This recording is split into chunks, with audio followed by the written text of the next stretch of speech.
When electronic video games began to boom in the early 70s, narrative and storytelling weren't a point of interest for gamers.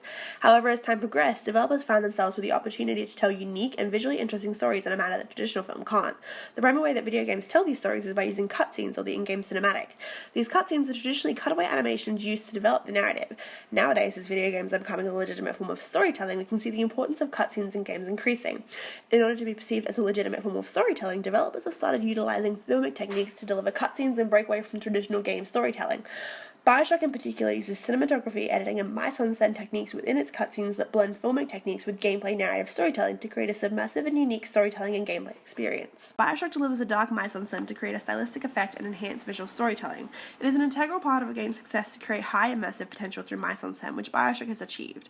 Players are introduced to an extremely detailed 1940s-inspired backdrop that has clearly been decaying for years. The neon lights, tall high-rises, and elaborate transport devices engross players in the world of Rapture. Delving deeper into gameplay, players are immersed in the surroundings of a once glorious and extravagant city in shambles. Without this elaborate production design, this game, while intriguing, would be far less immersive. The game is low lit and dark to mirror the sense of decay and corruption of the story, while neon lights throughout the city create an eerie atmosphere. This immersive mise-en-scène is similar to that of the 2013 film The Great Gatsby. Audiences were presented with 1920s extravagance, with the production design displaying idealistic cars, mansions, and parties. Additionally, the lighting was muted and mirrored classic 1920s films to reflect the style of this period.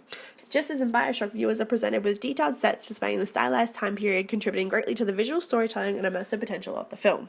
Cutscenes in Bioshock use cinematography in much the same way that found footage films do, while still using many of the same cutscene cinematography techniques as its predecessors. Much like traditional game cutscenes, the camera is often positioned directly at the point of interest. Since cutscenes are used to tell narrative, the same effects of cinematography apply. Found footage films like Devil's Pass are often horror or thriller films and use cinematography to alienate their viewers, setting them on edge and requiring them to pay attention. Bioshock and its cutscenes are told from the first-person point of view like these films, which is used to bring the viewer or player closer to setting and narrative. Since the player never sees the character they are controlling, the game uses angled focus to show height and to give a sense of scale and size to the setting. The player is effectively alienated by this, setting them on edge and developing the game's generic themes. With the use of framing, Bioshock brings the narrative into focus. This is often done by using a window or a wide open space between the camera and the point of interest, and through the use of the rapid pan. These techniques give the game's cutscenes a sense of importance. Sound editing and mise-en-scène create a visually submersive and emotionally engaging gameplay experience in Bioshock and its cutscenes. When viewed through the lens of traditional formless film study, it becomes clear why. The cutscenes in any game carry an enormous burden, and historically, communicating this adequately has involved sacrificing something of the viewer's emotional engagement. However, the editing of cutscenes in Bioshock make its cutscenes able to communicate this without sacrificing the viewer's gameplay experience. In fact, it enriches it. Cutscenes in Bioshock don't resemble the cutscenes of games that precede it, because Bioshock employs cutscenes that occur within the game, so the player never leaves active gameplay. This has a more immersive effect and makes the game narrative feel more driven by the player. The player is never idle, as the game forces active participation from them. However, when a game uses cutaway animations, the atmosphere of gameplay fades. Bioshock, however, is the opposite. Players build an atmosphere of tension that they never disengage from. This is similar to the films of Michael Haneke, who famously criticized 21st century films for making viewers too passive. His films feature many lingering or repetitive shots that force the viewer to engage with the film and feel what its characters are feeling.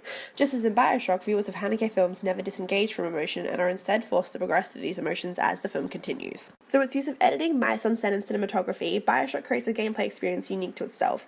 Its developers have used a mixture of traditional film and gameplay elements, as well as creating their own non-traditional gaming features to tell a story that is creative and unique and that could only be told so effectively through game. With this and the game's incredible success and popularity in mind, it proves that video games can not only tell legitimate stories, but effectively tell them as well, boding well for the future of gameplay storytelling.